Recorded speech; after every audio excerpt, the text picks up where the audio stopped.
Hello everyone, my name is JC Nolan, and you're listening to Blood and Ink.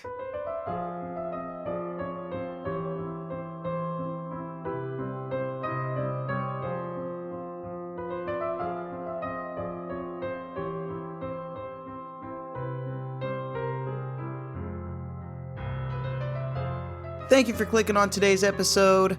Today we have a great fright bite about a taxi passenger that does bad things to bad people. Then later on, I'll be recapping the movie The Taking of Deborah Logan. That's a 2014 film directed by Adam Robitel. But before we get into all that, let's start off with some news. If you are like me and don't get to go to the movie theaters very often, don't worry. The recent hit movie Sinners is going to be available digitally on June 3rd, which, if my calculations are correct, when this episode comes out, that should be tomorrow. So, to my recent co-host and friend Sally, plus their partner Kai, yes, we will be watching this together, so get ready. Next in news, this is just kind of a funny little thing. John Cena is looking to break into the horror genre. The WWE superstar expressed interest in exploring a role within horror, but I'm not really sure how that's going to work since we can't see him.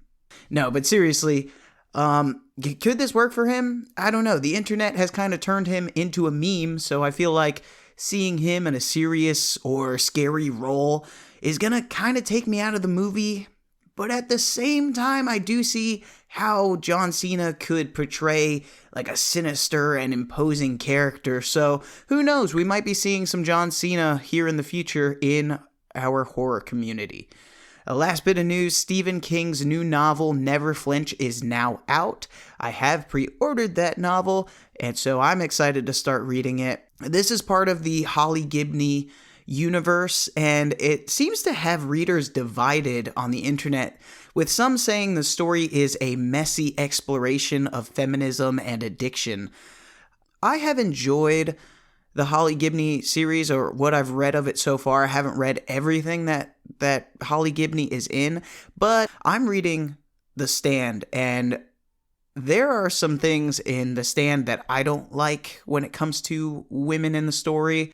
So I'm hoping that Stephen King didn't mess this up, but I'm excited to read it, and I'll let you guys know what I think as I go through reading. But that's all I have for news today, so without further ado, let us get into our Fright Bite.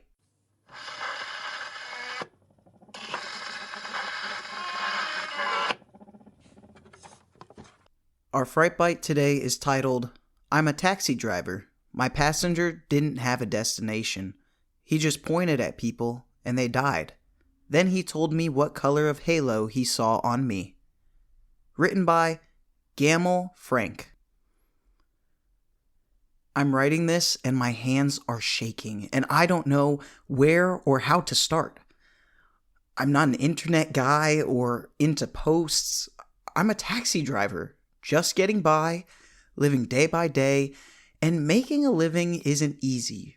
But what happened to me? I don't know how to describe it. Something stranger than fiction and more terrifying than any movie I've ever seen in my life.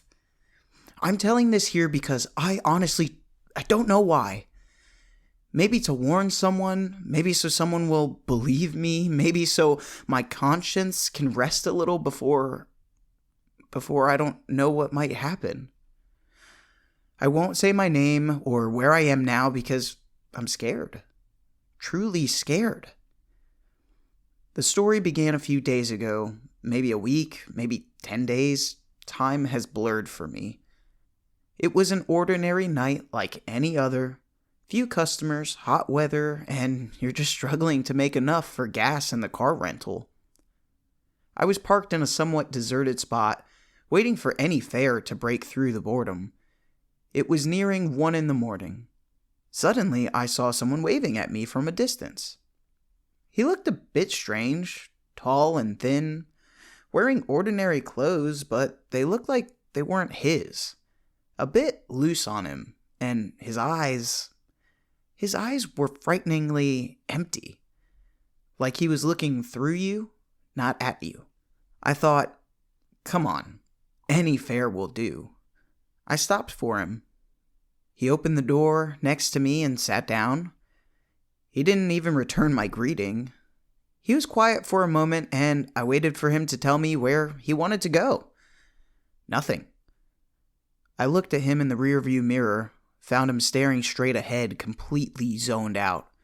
I said to him, "Sir, where to?" He looked at me slowly, as if turning his neck required immense effort. His voice was low and strange, like someone who hadn't spoken in a long time. "Drive." I was surprised. Drive? Drive where? I need a destination, boss. His eyes went back to staring straight ahead. "Just drive anywhere." I thought to myself, this guy looks like he's high on something or crazy. But still, money is money, and the customer looked like he'd pay well. Maybe he wasn't from around here or was lost. I decided to drive him around a bit until he made up his mind, or maybe he was waiting for a phone call or something. I turned on the meter and drove. I entered a quiet side street. The car moved slowly and silence filled the space. I'm used to this silence, but with this customer, the silence was heavy. Very heavy. I felt like there was a mountain sitting next to me, not a human being. Every now and then, I glance in the mirror and find him in the same state, staring ahead coldly, his eyes unblinking, like a statue. After about 10 minutes, while we were on another side street, a bit narrower and brighter than the last one, I suddenly saw him slowly raise his right hand and point at a man walking on the opposite sidewalk. The man looked completely ordinary, maybe heading home from work, walking with a bag in his hand. The passenger pointed at him with his index finger, without uttering a word, and suddenly, the man on the sidewalk fell flat on his face all at once, like a stage prop. The bag in his hand burst open and its contents scattered on the ground. I slammed on my brakes out of shock. The car shuddered to a halt. I looked at the passenger in disbelief. "What was that? That man fell. Did you see?" He was completely unfazed. Didn't take his eyes off the fallen man. Soon I saw people gathering around the man, and the sound of screaming started to rise. Someone yelled, "Ambulance! Someone call an ambulance!" My heart was pounding like a drum. I looked at the passenger again and saw him lower his hand with utmost calm. Then looked straight ahead, again, as if nothing had happened. "Sir, do you know that man?" I asked him in a shaky voice. He didn't answer. "Sir, I'm talking to you." He cut me off with the same low, terrifying voice. "Drive." I felt a chill run down my entire body. This wasn't normal. What was wrong with this man? And what was this bizarre coincidence? He points at someone and they fall? No, this wasn't a coincidence. My mind refused to believe there was a connection, but my gut told me no, something was wrong. Very wrong. I told myself, "Man, calm down. Maybe the man was sick. Maybe he fainted. It's a coincidence, man." I tried hard to convince myself. I stepped on the gas and drove off, my eyes glued to the rearview mirror, watching the spot where the man fell and the crowd gathering around him. We continued driving in an even heavier silence. This time, I couldn't take my eyes off of him in the mirror. I watched his every move with fear. He remained perfectly still. Another 10 minutes, 15 minutes, I don't remember. I entered a slightly busy main street. Cars were moving slowly side by side. Suddenly, he made the same gesture again. He raised his right hand, but this time he pointed at the driver of a transport truck driving next to us. The driver was a young guy playing loud music and singing along. The passenger pointed at him. A second, two. The driver next to us suddenly swerved sharply to the right, as if the driver had lost consciousness and crashed into a car parked on the side of the road. The sound of the crash was incredibly loud, and the whole street came to a standstill. My entire body jolted. I looked at the truck, saw the driver's head slumped over the steering wheel, motionless. People started shouting and running towards the accident. I turned to the passenger, feeling the blood drain from my face. What did you do? What are you doing? My voice was loud this time, and I couldn't control it. He looked at me with the same coldness, the deadly coldness, and said one sentence. He chose. Chose what? What are you talking about? Do you have something to do with what's happening? He looked straight ahead again. Drive. This time, I was truly scared. Not just anxious or bewildered. This was real fear. This man wasn't a normal human being. There was something demonic about him. Coincidence doesn't repeat itself twice in exactly the same way. He points and people fall or have terrible accidents. No, not fall. I saw the first man and I saw the driver. They looked dead. I thought about opening the door, throwing myself out of the car and running.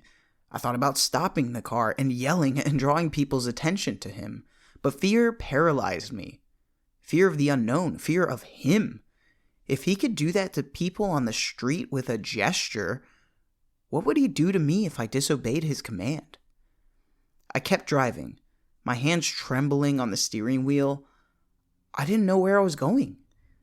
I entered streets I didn't recognize, lost like a ship without a sail, and he sat silently beside me. His silence now had a sound, a threatening sound, a sound that said every second passing with him in this car was bringing me closer to disaster.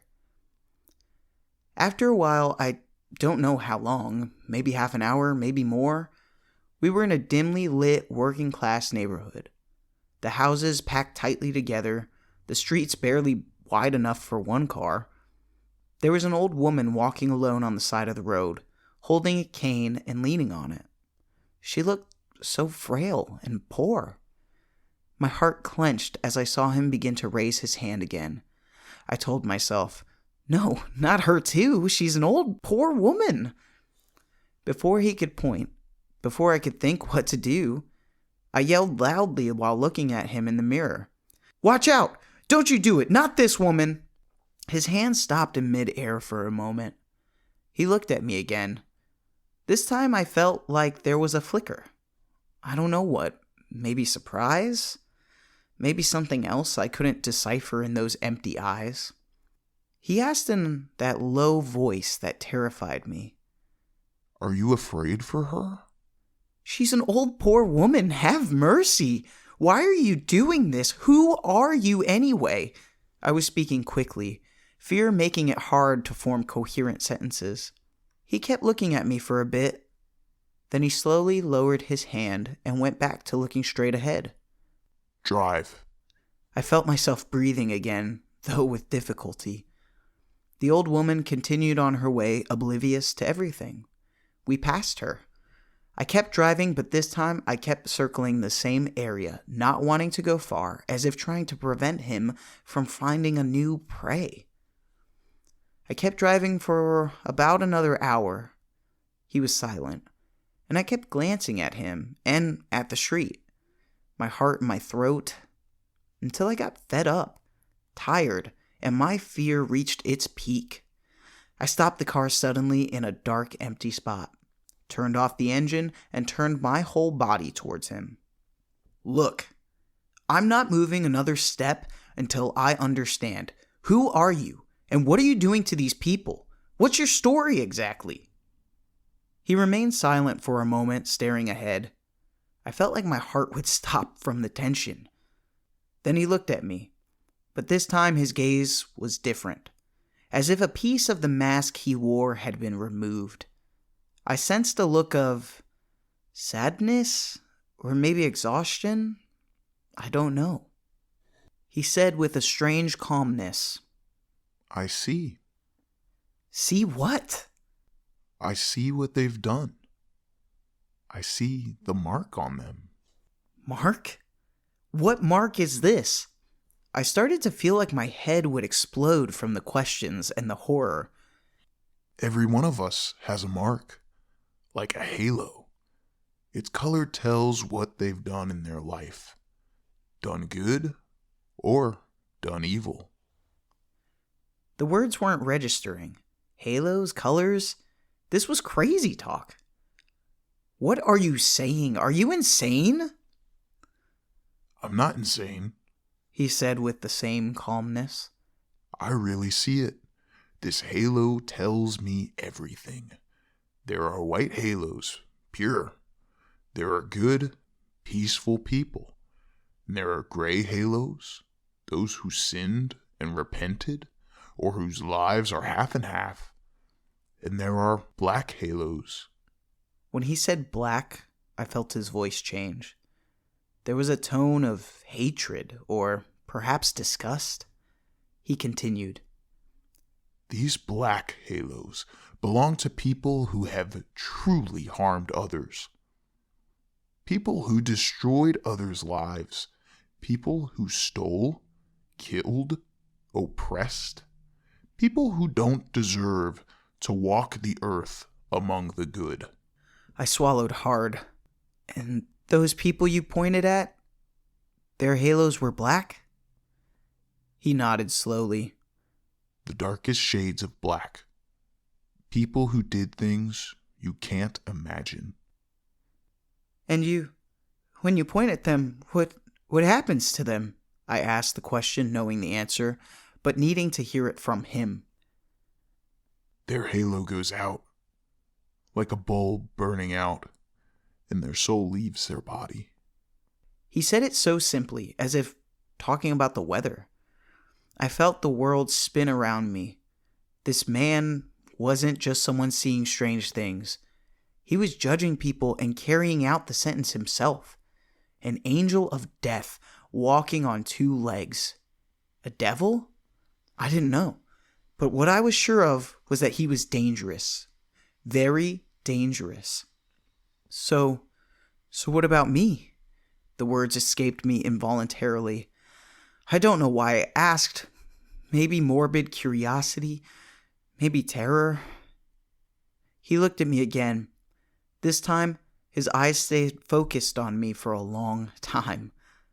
I felt like he was piercing me with his gaze. Like he was flipping all the pages of my past life. I felt a coldness seep into my bones despite the heat outside. You? He repeated the words softly. Yes, me. What color halo do you see on me? I asked, instantly regretting every letter I uttered. A faint but terrifying smile touched his lips for the first time. It was the ugliest smile I had ever seen in my life. Your halo? He said, leaning slightly towards me, his voice dropping to a whisper. Your halo is blacker than night. Blacker than the devil's own heart. One of the worst halos I've ever seen in my life. In that instant, I lost control. All I remember is opening the car door and throwing myself out while it was still stopped. I ran as fast as I could without looking back. I could feel his gaze on my back, feel his voice echoing in my ears. Blacker than night. I kept running and running until my legs couldn't carry me anymore. I ducked into an unfamiliar street and alleys until I found myself somewhere very far away. I took whatever public transport I could find and went to a distant place, a place where no one knows me.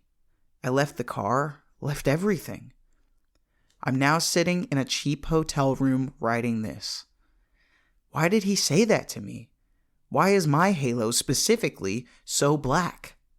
There's something that happened a long time ago, many years ago. I was still a reckless young man needing money. I did something terrible, something I regret every single day of my life. A crime. I was involved in it. A kidnapping a little girl. Things got out of control, and the girl died, and me and the others with me, we got rid of her. Threw her body somewhere no one would ever find it. Nobody knows about this except me and the two guys who were with me, and neither of them will talk. I've lived all these years with this secret, with this guilt, and trying to live normally, trying to forget, but it seems this guilt leaves a mark that can't be erased. A mark that this man was able to see. He knows. That man knows what I did, and when he told me my halo was blacker than night, he wasn't just threatening me, he was telling me my turn was coming, that he was going to cleanse the world of me too. I don't know what to do. Turn myself in? Would they believe me if I told them about the man with the halos? They'd call me crazy. And if I don't tell them, will I live the rest of my life in this terror, waiting any moment to find him in front of me, pointing his finger, and my halo going out? Why did I write all this? Maybe to confess. Maybe so if something happens to me, someone will know the truth. The truth about what I did back then. And the truth about this terrifying man walking our streets, judging people. If any of you see a tall, thin man with empty eyes walking alone at night, run. Run and don't let him get close to you, and don't let him see your halo. I don't know what I'll do. Keep running? Until when? Can he find me? Could he be looking for me right now as I write this? Oh God, protect me. I'm scared. So scared. Someone help me. Someone tell me what to do. I feel like my end is near. I feel like he's gonna find me.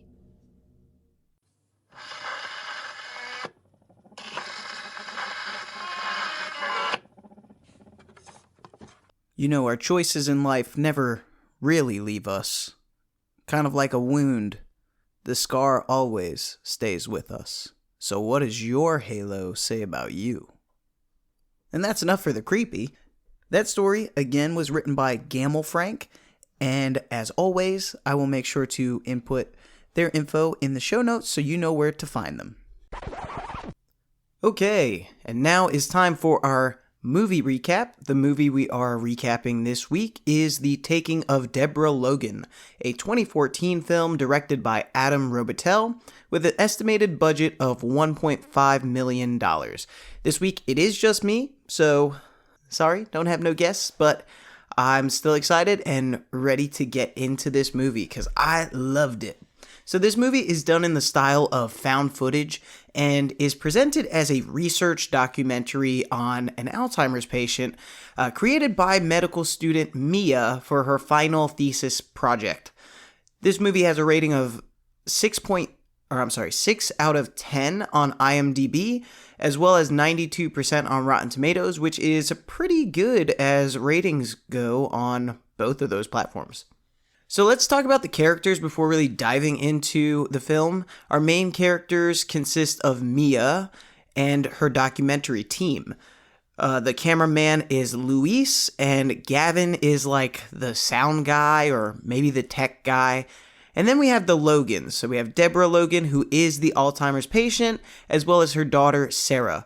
In addition to that, we do have a neighbor. His name is Harris, and he is Deborah's best friend. So the film starts with Mia and Luis meeting the Logans at their home somewhere in a wooded and rural area of Virginia. We learn that the Logans are struggling for money, and they agreed to the documentary for the grant payout and the medical assistance that seems to be provided by the college. After meeting, Deborah suddenly changes her mind, stating she's a very private person and she doesn't really want her decline videotaped and studied. Mia gives her a little sob story about her own grandfather that died from the disease, but we quickly learn that that was not true after Luis kind of asked her, hey, I thought your grandparents were vacationing right now. And Mia basically says she was trying to give them a little nudge to get Deborah to agree. Sarah goes into the home with her mother and has what should be a private conversation, but Luis and Mia do a little bit of spying, and that conversation is caught on tape through the window. We hear Sarah pleading with Deborah, stating that they're going to lose the house and explaining that they need the help. Our scene ends with Deborah looking out of the window and in the direction of the video camera, but it leaves this eerie feeling like we don't know, does she see the camera or is she just looking in the distance? We can assume Deborah agrees to move forward with the documentary because we move forward 1 week and Mia's full team meets the Logans at their home to start recording, and they receive a tour of the home. As Deborah shows them around the house, it's obvious she is very particular about her belongings, and we see her subtly struggling to remember simple words or names of items. But like I said, it's very subtle, almost could be seen as kind of these regular senior citizen moments that Deborah Logan does bring up later on. I want to pause here and tell you, Deborah Logan is played by Jill Larson. I haven't seen Jill Larson in a lot of other movies, or not that I had known of. Jill Larson kind of made this movie. Her physique was great for this film. She's very tall and slender and elegant in a way, and her acting was just top notch, and I cannot believe she has not had more major roles, especially in horror. Now, if you have seen Shutter Island, then you have seen Jill Larson. She is one of the patients in Shutter Island, one of the first that we see, who creepily looks over at the camera and puts her finger to her mouth in a shushing kind of position. But I digress. Let's move forward. So as the team is receiving their tour of the home, Gavin, who, again, he's the sound guy, IT guy, he seems really annoying just straight off the bat and kind of not excited to be in the home. After seeing his room with a blow-up mattress in there that he will be sharing with Louise, it almost seems like he wants to complain, and he's an unlikable character. We can tell that we're not going to be fans of Gavin. Now, in this scene, because remember, this is a documentary, we get an informational segment about Alzheimer's as well as Deborah Logan's kind of life story, a little bit about her background.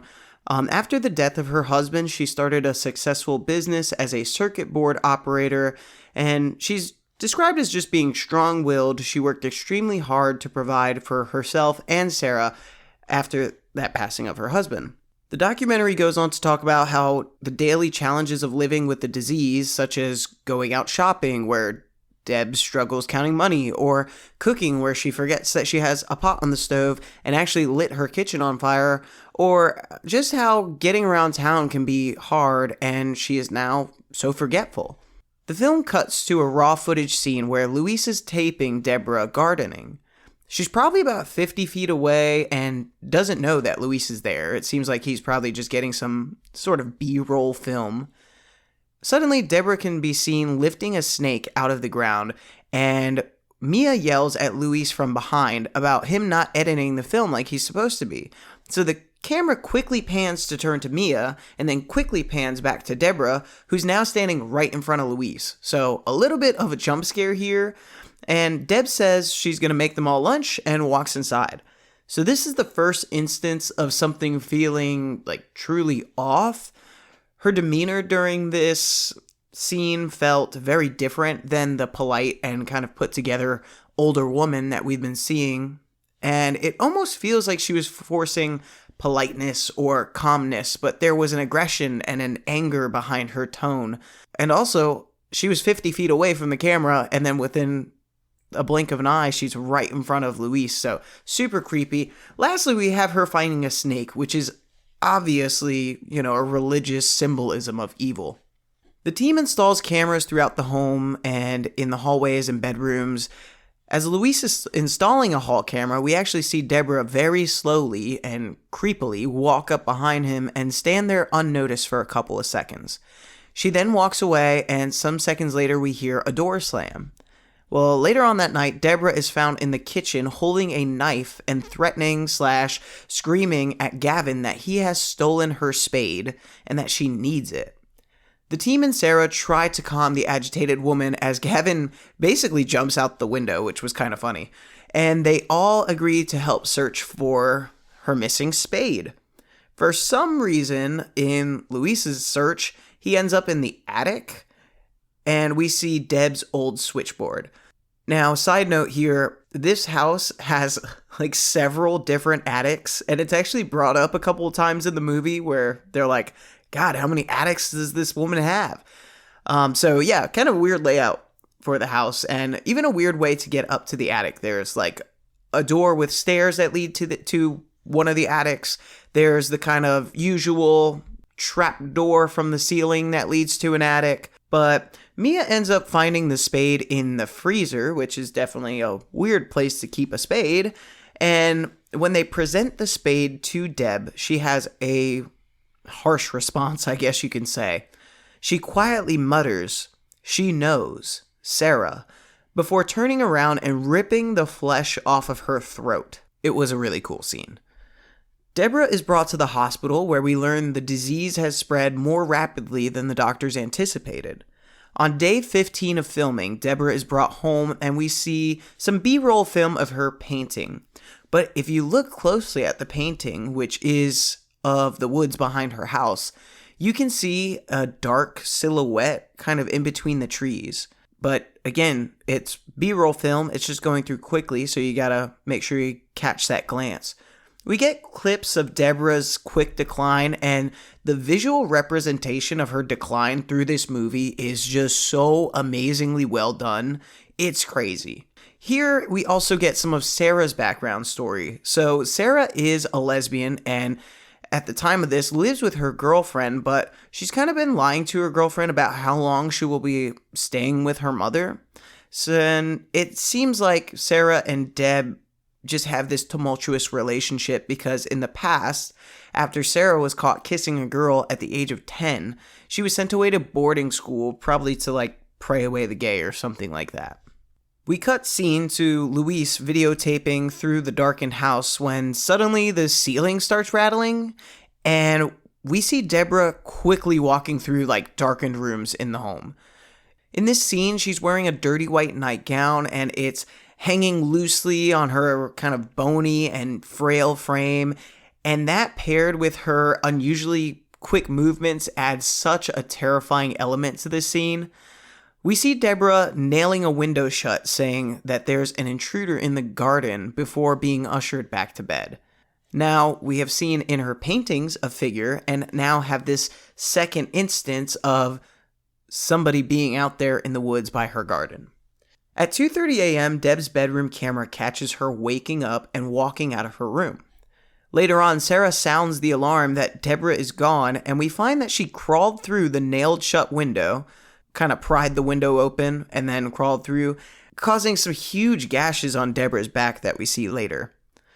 Deborah is located digging wildly in her garden, and it takes the team quite a minute to get her to stop and get her to calm down and bring her inside. Later, when reviewing the tapes, the team finds something wild, and we get a video of Deborah standing in her kitchen, kind of up against the counter. Then suddenly, and with no lapse of time, she is standing on the counter and retrieving her spade. This was not just a technical issue, as it's caught on multiple cameras with no time lapse noted in the timestamp. Later, when Deborah is in a more normal and coherent state, the team shows her a video of her erratic behaviors from the night before. This is very upsetting to Deb and triggers a change within her, causing her to attack the group. She seems to have an excessive strength in this scene, and it takes multiple people to hold her down. Again, she is a frail, sick, old woman, so this is not to be expected from her. We go back to the hospital, and the doctors decide to run further testing on Deborah to try to understand why her disease is progressing so unexpectedly. Deborah has a horrible rash-like infection on her back that nobody can understand where it came from, and we get some generally intense body horror images here in the scene, and they're kind of sprinkled throughout the movie unexpectedly, so I really like that. One of the images, a large needle being put into Deborah's spine for the collection of spinal fluid, and we get another scene of her ripping the skin of her arm basically off. We end with a foreboding clip of Deborah playing the piano at home, looking just at this point absolutely sick, absolutely awful. And as she's playing this creepy, slow tune on the piano, she slowly turns to face the camera, smiling. It is a truly chilling and goosebump-inducing scene. On day 41, the team returns to the Logan's house where things have really amped up. Upon their arrival, Deborah is losing it and being held down by Sarah and Harris as she's injected with sedatives. And during this, she is just growling and screaming, and they're trying to subdue her because she was found eating and swallowing a bunch of small items throughout the house. And at this point, it's very much giving possession and no longer giving Alzheimer's.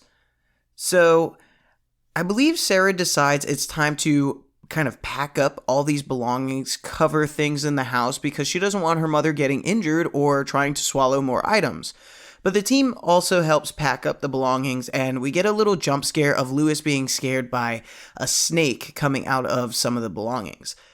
Later on in the evening, Gavin decides he is going to put a cross over that nailed shut window. He enters the room and we are given a classic horror trope, white sheets over everything in the room. Why is this a thing, I was wondering. I've never done this when, packing up things or moving into a new house. So I don't know, maybe it's like a rich people thing. Why do people do that? Why do they do the white sheet thing? If you know, let me know. Anyway, in this scene, we can definitely see as the camera is panning around that window is still nailed shut again. While snooping under the sheets, Gavin finds tons of Deborah's paintings, all of which are of her backyard and garden area, with this black silhouetted person getting progressively closer to her window.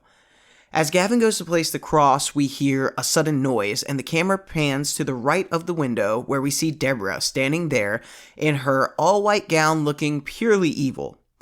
She says something weird in a very deep and almost manly voice, something like, "You're letting all the heat out?" And then we hear another loud bang, and as the camera pans to the left, we now see that window is open, nails protruding and all. Gavin tries to tell the rest of the crew about this incident, but Mia basically says, "Oh, it was probably a draft or something." I mean, come on, Mia.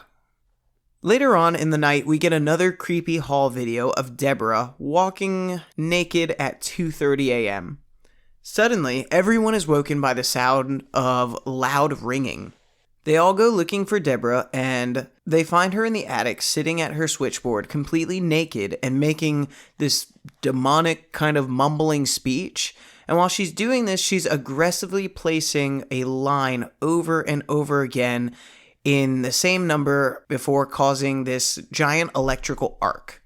Now, if you stop the movie at this point, or maybe go through it slow, or just pay enough attention, in that electrical arc, and only for a split frame, we can see this skull-like, demonic, dead-looking face, and it's actually pretty damn creepy. After calling the doctor to the house and finding out that Deborah is okay, we find that the number Deb was plugging into on repeat was number 337 in the switchboard. The doctor urges Sarah to bring this up to Deb as it might have some meaning from her previous memories and it might be something that is bothering her. We move forward to day 53 and Gavin pulled the sound from the night of the switchboard video and he did whatever he did to it to, I don't know what sound people do, but he did something. And he discovered there was a hidden message and he shows the team. So we find out Deborah was speaking in French, which is a language she does not know, and the message is as follows. "The eternal serpent will free you, my child. Be my fifth. I will wash you in the river. Your blood will feed the river." Sarah brings this up to the neighbor Harris, who I haven't really talked about the neighbor Harris very much, but he's been kind of here and there throughout the movie, but hasn't really played a major role or anything like that. But at this point, Harris gets extremely upset, and he says that the team is basically playing a trick on Sarah, and in a threatening manner says that he wants the team gone. Sarah and the team look through the switchboard records and are able to find the number 337 belonged to a local physician named Des Hardin. Now, Des Hardin had Lou Gehrig's disease and went missing after it was discovered he killed 4 little girls during their first menstruation for some sort of evil ritual that was supposed to help him live forever. It's said that 5 girls were needed to complete the ritual, but again, he went missing before that 5th was done. Deb is asked about Des Hardin, and she says he's not missing, but was murdered, before throwing up sod and earthworms, which gets her another visit to the hospital. Harris shows up at the hospital to check on her, which in the scene it comes across a little weird. Back at the house, the team discusses some theories. Mia thinks that Harris murdered Des Hardin and that Deborah, as his best friend, helped him cover it up. But now with the progression of her disease, it's all kind of coming to the surface. Harris shows up at the house, drunk as fuck, and just starts blasting a shotgun at the team's van. Police are called and we meet Sheriff Linda Tweed, who obviously has some sort of thing with Sarah, but they never really get into it. And also at this point, is Sarah even still with her girlfriend? Because I don't know, it's been now, I think I said 50-something days, and her girlfriend was already mad that she was out there taking care of her mom, so, that girlfriend never comes up, but there's obviously some sexual tension between her and old Sheriff Tweed over there. Harris gets arrested, and the next day, Gavin straight up bounces. He tells everybody, no, fuck this, I'm leaving, we were getting shot at. And Mia tries to get him to calm down and kind of tries to guilt him into staying, which does not work. And this is where I applaud Gavin. I'm like, is he the only one that has any sense? But I also thought this was a weird move for the movie to do. Just to lose a character, he does not come back. He is not talked about again. And I think here we also see, yes, Mia really wants to finish her documentary, obviously. It's her thesis, it's her big final, she is a medical student, so I'm sure that's a lot of pressure. But I think she has also gotten attached to the family and feels it kind of as a duty to finish what she started. We move forward where everyone goes back to the hospital in what I think is the morning, and Deborah is missing. We see some hospital footage, it's grainy, black and white, and it's of Deborah holding hands with a child from the pediatric cancer unit and slowly walking kind of out of frame.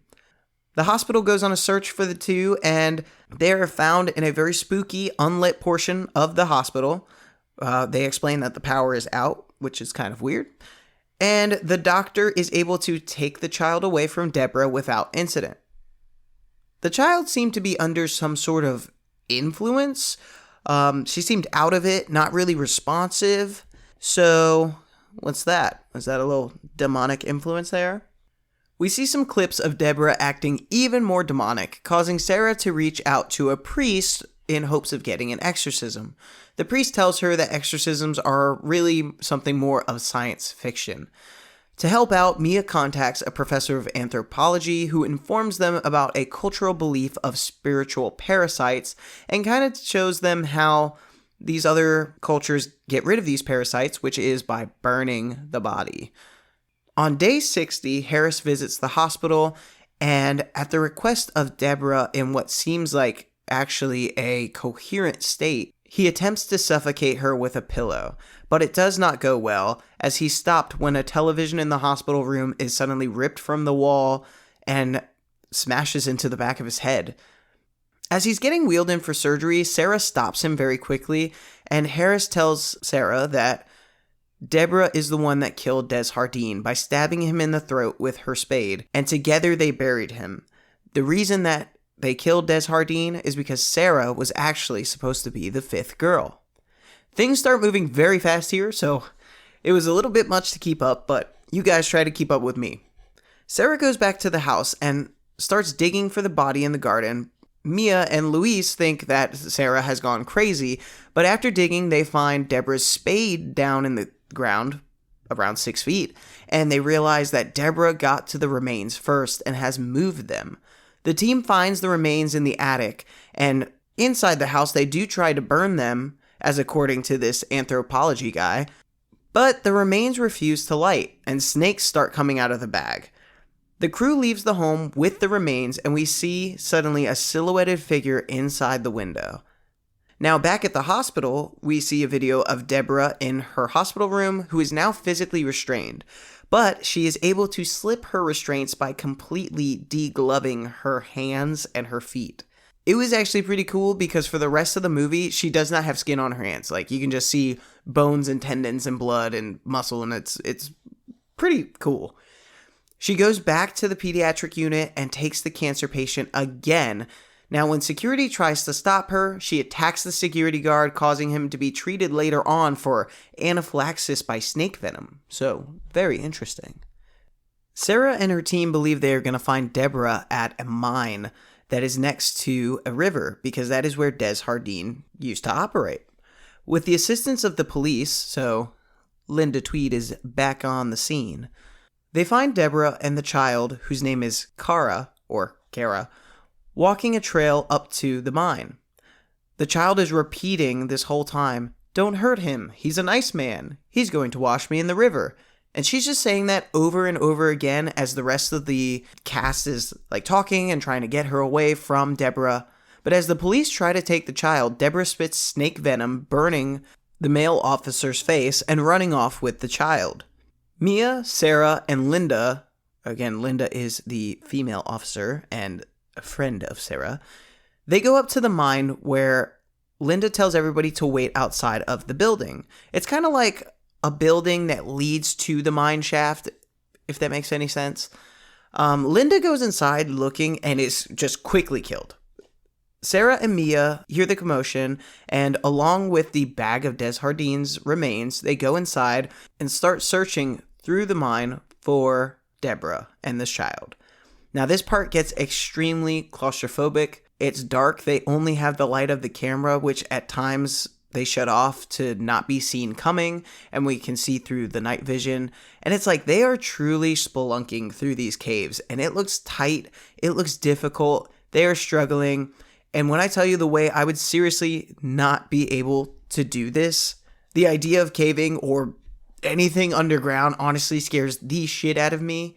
But we see here that Sarah is an absolute badass. She does not second guess herself at all. And it's very obvious she's like scared as fuck, but it's not stopping her from moving forward, albeit at a slower pace for sure. And the whole time, you know, I got to give Mia her props too, because Mia is freaking out, but she does not decide to turn back. She goes right in there with Sarah. And we actually get a little bit of a funny part here where in the midst of all this chaos and craziness and them going through this freaking cave, Mia confesses that her grandfather does not have Alzheimer's. And it's really funny because it gets the response from Sarah of like, well, it doesn't matter. We're here now. And it made me laugh out loud. I don't know if that's exactly what Sarah said, but it was something along those lines. And I just thought, what a funny little part to put in there. Going through this cave system, they find Deborah in the dark, and she's just kind of standing there, standing with the child, not moving. Again, at this point, we are only seeing through night vision, and so, Sarah cannot see anything. They are underground in a cave, so there is no lights, and Sarah is slowly moving forward with something to sedate her mother. And it is unsuccessful. Deborah turns around, kind of jumps on Mia, and is trying to bite at her before getting pulled off and running further into the cave system. Sarah pulls out a gun from God knows where, and they go through finding Deborah again. This time, the lights are on, and Deborah, it can be seen just a little bit standing behind a rock. As Sarah and Mia move around the rock, the camera pans and we see like the money shot of scenes in this movie. We see Deborah, mouth totally unhinged, looking crazy, swallowing the child like a snake would. The child standing in front of her, she's standing over top of this child, mouth unhinged, slowly going over the child's head down towards her neck. Now, at this point, Sarah shoots her gun off. It scares Deborah. They are able to inject her with the sedative, and now the remains are able to be burned. Now, I wondered at this part too, could they not burn the remains before because Desjardins was like too in control, but then hitting Deborah with the sedative allowed him to be less in control, and then they were able to burn the remains? That's kind of what I think. But so great, the remains are burned. Is the possession broken? What happens next? We get clips from multiple news stories describing what happened that night. Deborah is found unfit for trial due to her great mental and physical decline, because at this point, after she's no longer possessed, she's basically a vegetable. The child miraculously no longer has cancer, and we end with a news reporter visiting her home on her birthday. The news reporter asks if she has any plans with her newfound time, which is a wild question to ask a child that no longer has cancer. But Kara responds with, "I have a plan," and she slowly looks up at the camera, giving a coy smile, which insinuates that the spirit has now possessed her. And that is where we finish the film. So, that was a lot, I know. Listen, I think this is a great film. I do have some qualms with this movie, but even through that, I found this to be just such a fun watch, and honestly, I thought it was really well done. The storyline makes sense, even though I feel like it's a bit far-fetched. It gets a little convoluted, and we don't get full explanations to certain items. But let me start by saying the portrayal of Deborah as the Alzheimer's patient, quickly in kind of a mental descent, was done really well. The film was able to create this extreme discomfort while not hiding anything, but also not doing too much. The visuals were used sparingly, though they were still very impactful. Until right at the end, I would say, then visuals used less sparingly. I would say the slow physical destruction of Deborah, kind of showing a visual representation of her losing the battle against this demonic spirit, was just truly stunning. Deborah's erratic actions and in turn the reactions from our protagonist created such an unsettling and slow creep of this tension and this suspense. And what I really liked was there were no tricks in this film. If you heard something, you were going to see something. And I found that way more fulfilling than what most movies do, where there's bangs and this and that, but with no substance to them. I feel like so many movies, they kind of have all this bark, but no bite. And like I said, though, the story of this satanic killer seemed a bit far-fetched, and I feel like it might have been a strange direction to go in. But I think if this movie was done in any other format that wasn't a found footage, documentary style format, I don't think it would work. But because it was done as a documentary with these short clips that were kind of quickly able to fill us in on this French doctor's bloody escapades, it worked. I still don't know that I love that, but it worked somehow. I still enjoyed the movie. One of the cool things that happened repeatedly during this movie too that I picked up on, and I'm sure if you watched it, you probably picked up on it too, is that Deborah kind of ripping off her skin, or it basically sloughing off all the time. She also had that weird skin infection on her back at one point, kind of scaly and gross. And I'm supposing this is like the shedding skin of a snake. Or I thought maybe it could be her decaying from the inside due to kind of hosting a dead soul. Or maybe people are just allergic to demonic spirits. I don't know. But I'm going to go with my snake theory, because snakes are brought up a lot in this movie. And then, yeah, it's snakes be shedding their skin. And talking about the shedding of skin, I really enjoyed the unsuspected use of body horror in this film. I don't usually like body horror, but again, I feel like this movie didn't do too much, It was just the perfect amount. Now, I do have some questions and some qualms.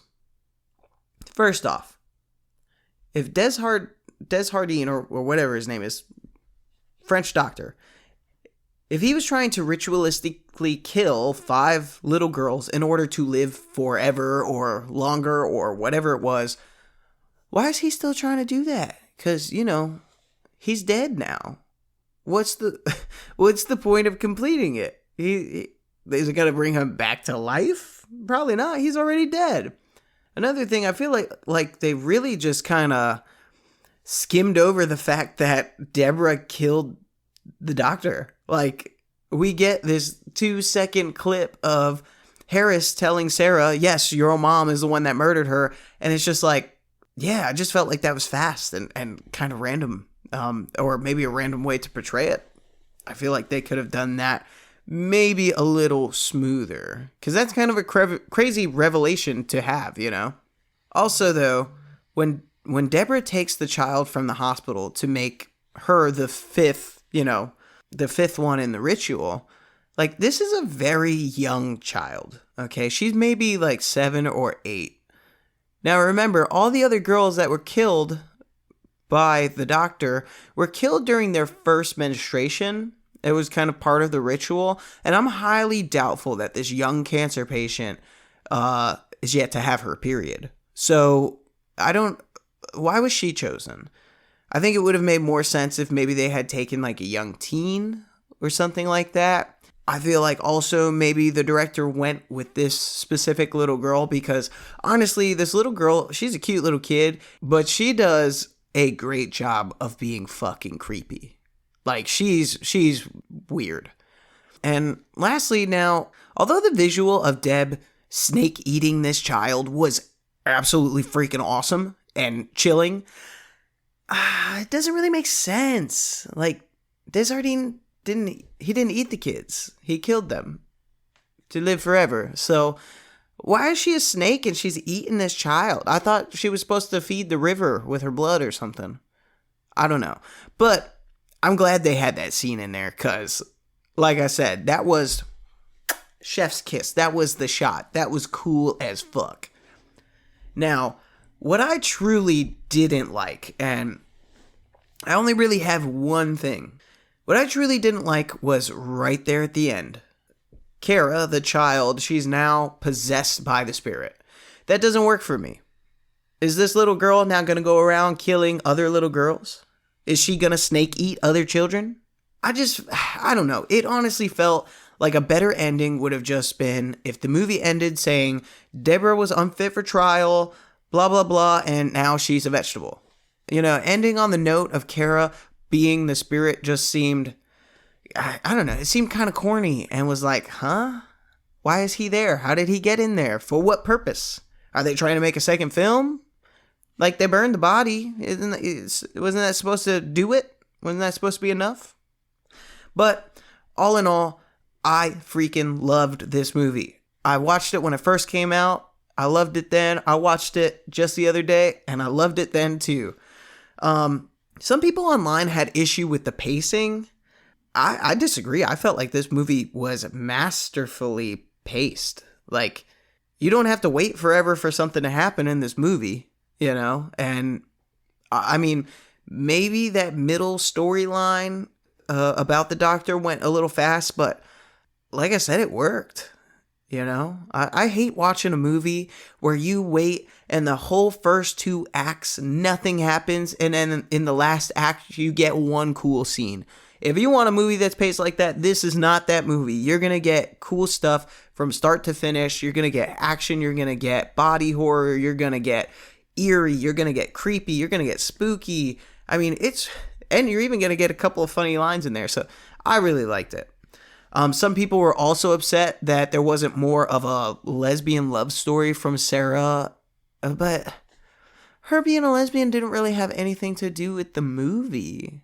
Like, this is not what that movie is. If you want a lesbian love story, I don't know, go watch The L Word or something if that's what you're looking for. Like, we're here to see this woman be possessed. Like, what do you mean you want a lesbian love story? I thought that was ridiculous that people were complaining about that.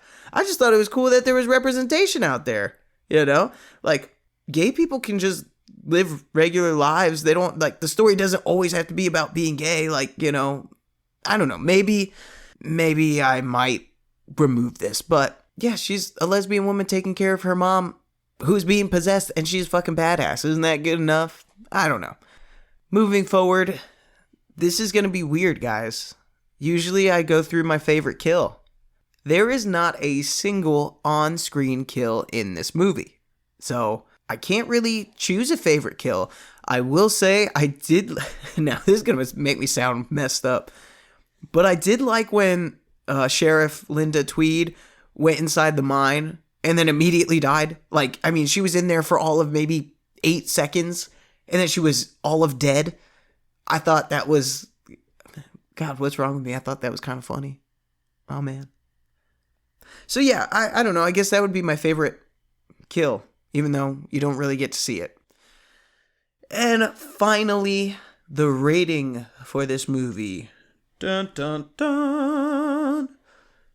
All right. Rating out of 5 stars. I'm giving this movie 4.5. Maybe 4.8. Okay, final decision. I'm giving 4.8. 4.8. I'm upping it. I really like this movie. And I just don't understand how, even though I thought the whole doctor character was, like, weird, I still loved this movie. Like, it was just so fun. It was so good. But that is the end of our movie recap.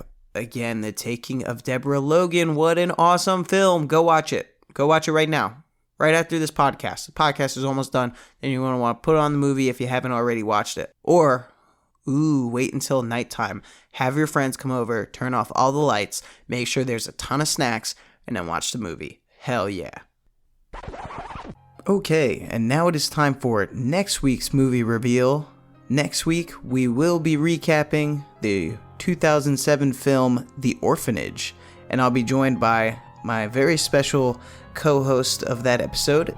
It will be my wife, Ashley. So, excited to watch that. We just watched the trailer. Looks super creepy. And I know Ashley will be watching through her fingers basically the whole time. Other than that, guys, thanks for hanging out. Thanks for clicking on today's episode. If you liked what you heard in this show, please give us a like, give us a follow, and don't forget to send your recommendations or short stories over to our Gmail. That is bloodinkpodcast@gmail.com. And don't forget to follow the show on Instagram @bloodinkpodcast, so that way you can keep up with all the new episodes coming out. And that is the last drop of Blood and Ink. Catch you next time.